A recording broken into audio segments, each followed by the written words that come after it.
In early 2026, the U.S. Department of Justice released a subset of files related to the Jeffrey Epstein case. Within those thousands of pages was a single typographical error. An optical scanner had misread the prompt bank name as bale.name. That scanning artifact immediately triggered global theories of a hidden occult conspiracy. The name carried enough weight to spark unrest in Baghdad and Tehran just weeks later. Protesters burned effigies of the figure to symbolize their rejection of arrogant oppressors and what they characterized as demon-worshipping leadership in the West. This reputation is consistent across modern culture. In the texts of Christianity and Islam, and throughout centuries of European demonology, Baal is defined as a prince of demons and a symbol of false worship. However, these definitions are the work of historical fictors. To understand the original figure, we have to look past the religious texts and examine the civilization that worshipped him. During the Iron Age, the Levant was dominated by Amorite and Canaanite groups.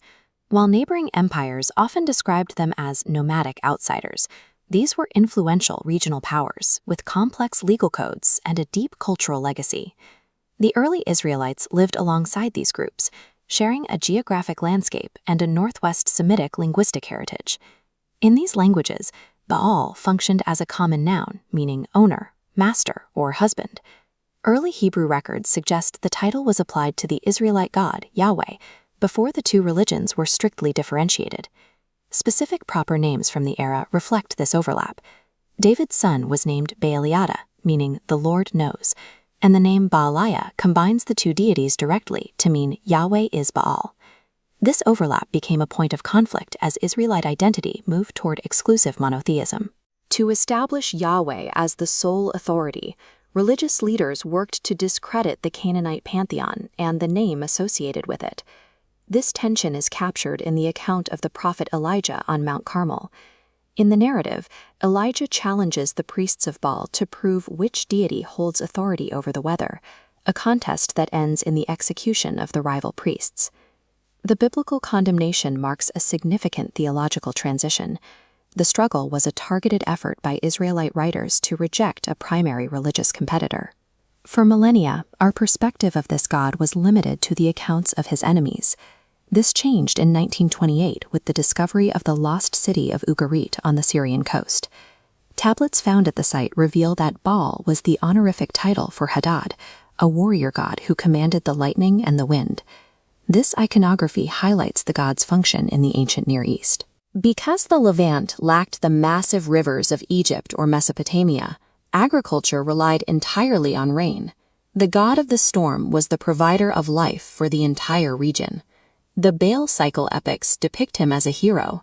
Known as the rider of the clouds, he is shown defending humanity in cosmic battles against Yamu, the chaotic sea, and Mot, the power of death. These records present a figure far removed from the biblical demon. In his own culture, Baal was a champion who protected civilization from collapse. As the Israelites distanced themselves from Canaanite tradition, they incorporated Baal's most powerful traits into the identity of Yahweh. Titles like Rider of the Clouds were transferred to the God of Israel, effectively absorbing the storm god's authority. The remaining identity was subjected to linguistic mockery. Scribes took the title Baal-zebul, meaning Prince Baal, and altered it to Baal-zebub, a slur meaning Lord of the Flies. This pun eventually evolved into the name Beelzebub. By the 19th century, European illustrators had interpreted the slur as a physical description, depicted a monstrous, skull-winged insect as a high-ranking demon. The Baal encountered in modern protests or conspiracy theories is the final product of this long-term cultural transformation. It is a reminder that the status of a deity is often a matter of historical outcome. The distance between a supreme god and a prince of demons is defined by who survives to tell the story.